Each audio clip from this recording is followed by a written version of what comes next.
I've asked this one question to many decision makers all over the world. If there was one thing you'd like to see change that would make your organization more productive, what would it be? And guess what? Everybody came back with one word. Guess what that one word is? Come on, folks. And that one word is attitude. And people said if our people had a better attitude, we'd have a better teamwork, quality, bottom line would go up. The most important word in the English language today is the word attitude. There was a study conducted which said 85% of the time a person gets a job or a promotion is because of their attitude. 15% how smart they are, what facts and figures they know. And almost 100% of education dollars go to teach facts and figures, which accounts for only 15%. And what we are talking is the 85%. Folks, would you agree with that one word, attitude? Yes, no? Okay. Now the big question is, how do we form attitudes? Folks, attitudes are formed with something called the triple E's of attitudes. One is called the environment, and the second is called the experiences in life, and the third is called education. Environment, experiences in life, and education. Environment starts from where?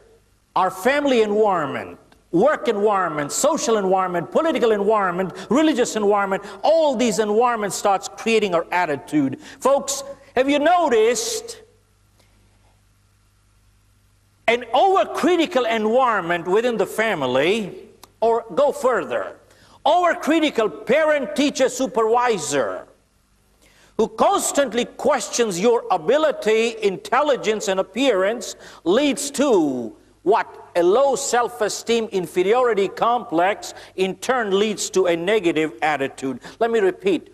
Overcritical parent, teacher, supervisor, who constantly questions your ability, intelligence, and appearance, leads to an inferiority complex, in turn leads to a negative attitude, overcritical. Now, that's one. Folks, work environment. Folks, have you noticed every family, every company, every country has a culture, or lack of it, even lack of it as a culture. You go to a shop, you find the salesperson polite, supervisor polite, manager polite, owner polite. You go to another shop, the salesperson rude, supervisor rude, manager rude, and owner rude. Go to another family, the kids are courteous, so are the parents, even the help is polite. You go to another family, kids are fighting like cats and dogs, and so are the parents, and even the help is rude. Folks, there's a culture running, and culture anywhere always starts from where? Always goes from bottom up or top down. Always top down, no exceptions to this rule.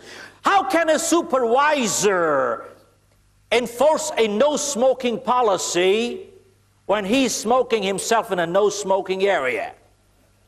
It doesn't work that way. How can a parent teach his kids to be honest when they're not honest themselves? How can an entrepreneur tell his people to be honest when they maintain 5 cash books? Hello? It doesn't work that way, folks.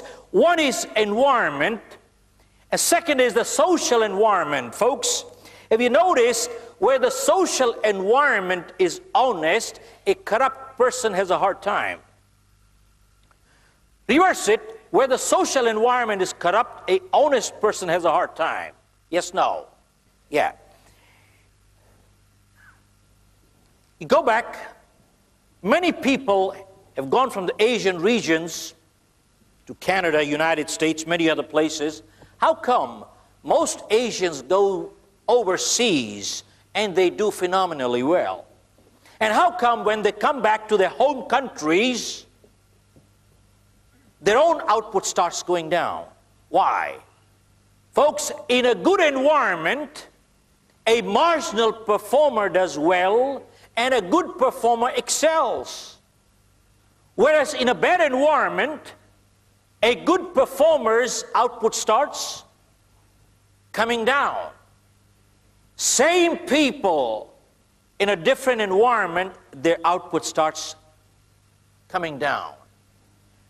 Social environment.